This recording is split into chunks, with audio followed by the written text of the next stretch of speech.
projet RESCO, c'est le projet de résilience des systèmes cotonniers du nord de la Côte d'Ivoire, mis en place par Intercoton avec l'appui du ministère d'État, ministère de l'Agriculture et du Développement rural, sur financement de l'Agence française de développement. C'est un projet d'un coût de plus de 40 millions d'euros. Et ce projet a pour objet principal d'aider la filière cotonnière à mettre en place des activités afin que les producteurs de coton puissent faire face aux effets néfastes du changement climatique.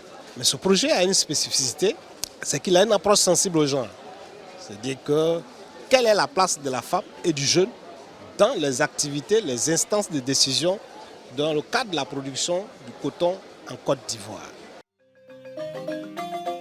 Les activités pour bien mener le projet RESCO sont réparties comme suit. Nous avons le volet recherche. Et comme nous le disons, nous travaillons sur les activités qui aident le producteur à faire face aux effets du changement climatique.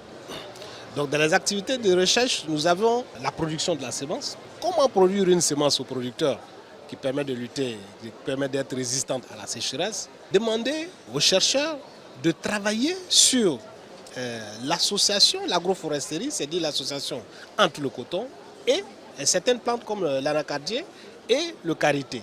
L'objectif, c'est que l'association de ces deux cultures, l'agroforesterie, a un effet sur les effets du changement climatique. Nous travaillons aussi dans le cadre de ce projet sur la vulgarisation d'un certain nombre de thématiques, de bonnes pratiques culturelles qui permettent aux producteurs de lutter contre les effets du changement climatique. Nous avons les questions du traitement sur seuil, nous avons les questions de l'utilisation de la fumure organique pour la restauration des sols. Nous avons un certain nombre de pratiques qui sont faites dans les champs-écoles. Le champ-école, c'est une école qu'on crée dans un champ et on demande aux producteurs de venir se former dans ce champ-là sur les bonnes pratiques pour pouvoir faire un bon coton dans un environnement qui est impacté par les effets du changement climatique. Il y a d'autres aspects comme les questions de la motorisation. Pour nous, il faut commencer à motoriser la chaîne des activités du coton. Parce que nous assistons aujourd'hui à une nouvelle génération de producteurs. L'ancienne génération étant vieillissante, il y a une nouvelle génération qui commence à naître. L'ancienne génération a accepté les activités pénibles, mais la nouvelle génération ne l'acceptera pas. Nous avons la forte concurrence de la production du maïs, du riz, du soja. Mais si nous ne cherchons pas à motoriser, à rendre cette culture plus facile pour la jeune génération, ils vont changer de spéculation. Donc le RESCO permet de mettre en place un certain nombre d'activités qui motivent non seulement la jeunesse à rentrer dans cette agriculture et rendre cette agriculture attrayante. On parle des innovations. Les innovations, nous avons déjà le traitement avec les drones. Aujourd'hui, le traitement insecticide, non seulement il y a la santé, il y a la pénibilité de l'activité, la santé du producteur, mais le traitement avec les drones non seulement permet de réduire le temps, mais de protéger la santé du producteur et rendre cette activité attractive. Et aujourd'hui, avec le RESCO, nous avons d'autres innovations que nous voulons mettre en place, comme la récolte motorisée, contre l'épandage des engrais motorisés, les semi-motorisés. C'est les étapes que nous allons aborder dans le cadre du RESCO pour pouvoir faire face à un certain nombre d'effets néfastes du changement climatique. Nous avons aussi un gros pan, la restructuration des OPA, le renforcement des capacités des OPA. Aujourd'hui, avec l'acte uniforme OADA, on parle de société coopérative. Donc chaque coopérative doit être maintenant une entité économique forte et viable. Donc les regrouper, les renforcer et les aider financièrement à mettre en place un certain nombre d'activités dans le cadre de la diversification de leurs activités pour augmenter leurs revenus.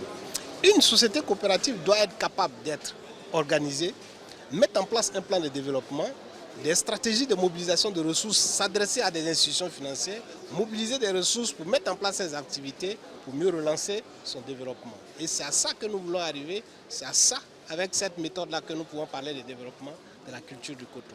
Plus nous avons des coopératives fortes et viables, plus nous avons des entités économiques de développement qui peuvent faire face à toute la rigueur de la culture du coton. Nous renforçons aussi l'interprofession avec du personnel. Donc aujourd'hui, avec les effets du changement climatique, nous avions des experts en genre, des experts en environnement, des experts en mécanisation pour faire face à toutes les difficultés que nous allons croiser dans la mise en œuvre de nos différentes activités. Le défi que nous allons aborder, c'est le défi de la productivité. Le défi de la productivité, pour nous, Il ne va plus servir à faire de grandes superficies de coton, à faire des superficies de coton qui sont moyennes, mais avec une forte production.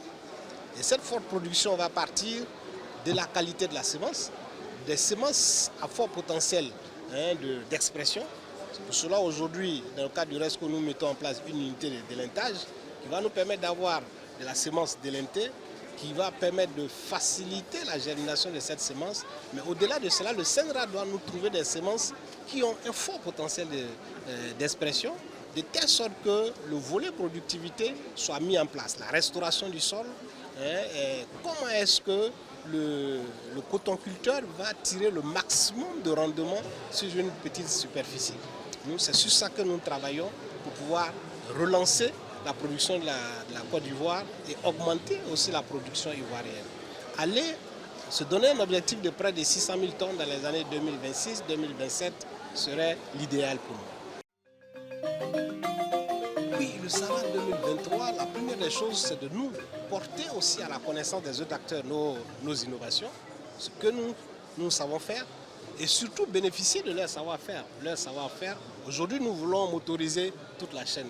Donc, il serait intéressant pour nous d'avoir des expériences en termes de semis motorisés, en termes d'épandage d'engrais motorisés, en termes de récolte motorisée, et aussi s'il y a d'autres techniques de traitement insecticide de façon motorisée plus adaptée.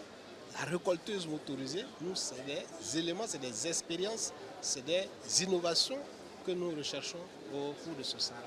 Nous voulons dire merci à l'État de Côte d'Ivoire de faire confiance à l'interprofession. Merci à l'Agence française de développement qui a financé ce projet. Nous demandons à tous les acteurs d'adhérer à ce projet et de donner le maximum pour que le projet RESCO soit une réussite afin qu'ensemble nous puissions lutter contre les effets du changement climatique.